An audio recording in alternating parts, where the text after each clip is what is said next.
Mums nekas vairs nav noslēpums. Mēs visu redzam un saprotam, un ir ļoti smieklīgi. Ja runāju par sevi, nu tad man jums jāatgādina, ka man sazvanīt var līdz 6:30. Un sestdien, svētdien, nē, tikai tiem, kam ir pateikts, kur ir tas, ko es saucu par intensīvo terapiju. 31. man nobruka sulknis, nekas, salabojām. Man pārlūza protēzi, to jūs tagad varat dzirdēt, nekas būs jauna. Un beigas manai kamerai, ar kuru jūs tik ilgi bijāt kopā, un es arī.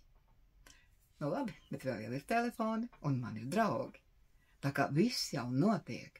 Nekad nevajag pārdzīvot, ja jūs kaut ko zaudējat, jo to, ko jūs saņemat vietā, tas ir daudz vērtīgāks nekā tas, kas jums ir pazudis. Tāpēc nevajag pārdzīvot par saviem bērniem. Palūdziet, mīļo Dievu, viņš pastāv jūs bērniem blakām. Noticiet sev. Nekad nesakiet, ka jūs kaut ko nevarat, ja jūs to vēl neesat pamēģinājuši. Ejiet, mēģiniet. Nāk pavasaris, klimata izmaiņas ir neatgriezenisks. Neceriet, ka te kaut kas būs kā agrāk. Nebūs. Un Amerikā noteikti būs jāsiltina mājas un jāmūrē krāsnes. Nekas nebūs kā agrāk. Mēs esam izturējuši visādas briesmas. Šobrīd Latvija ir enerģētiski ļoti spēcīga vieta, un Dievam ir plāns. Un plāns ir arī tā mana tauta, kuru savus karniskos parādus ir atstrādājusi.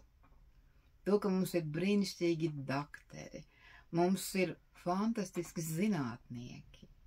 Mums tikai būs visiem kopā jāsaliek galvas un jāpadomā, kā mēs to visu vērsīsim pa labu. Un arī to mēs izdarīsim, jo mēs viens otru atbalstīsim. Tāpēc, ka mēs to varam. Kā jūs domājat, kur pamats ir brīvai Latvijai? Nu tur, tie 20. gadi, kas nebija vienkārši. Kur cilvēki bija pacietīgi un saprat, ka nauda ir jāpelna ar darbu, savādāk viņas nav. Kā jūs domājat, kāpēc tik daudz krāpnieku?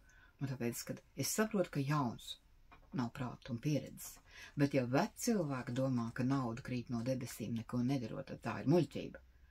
Nauda var nopelnīt ar sūru un pacietīgu darbu, un tie ir augļi, ko manto nākošās paudzes. Bet kas viegli atnāk, tas tikpat viegli aiziet. Bet nevajag bēdāties. Ja jūs gribat skumt katru dienu, pārtrauciet to darīt. Jūs smadzenes vienkārši vairāk nestrādās. Izvirziet mērķus. Katrs var būt radošs. Man šobrīd ir ļoti radošs pacēlums, ko tik es nedaru 4 no rīta. Tas nekas, ka veca tante.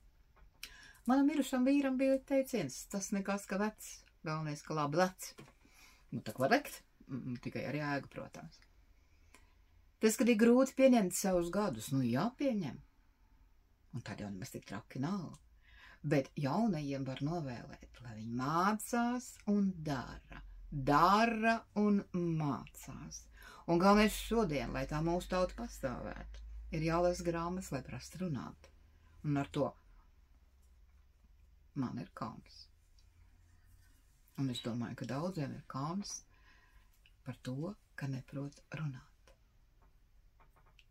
Nu tad lasiet grāmatas. Gūstiet zināšanas. Nu, man tagad ir tāda kārtīgi darbiņa, es pārkārtoju visas grāmatas, man viņas daudz, sakārtoju.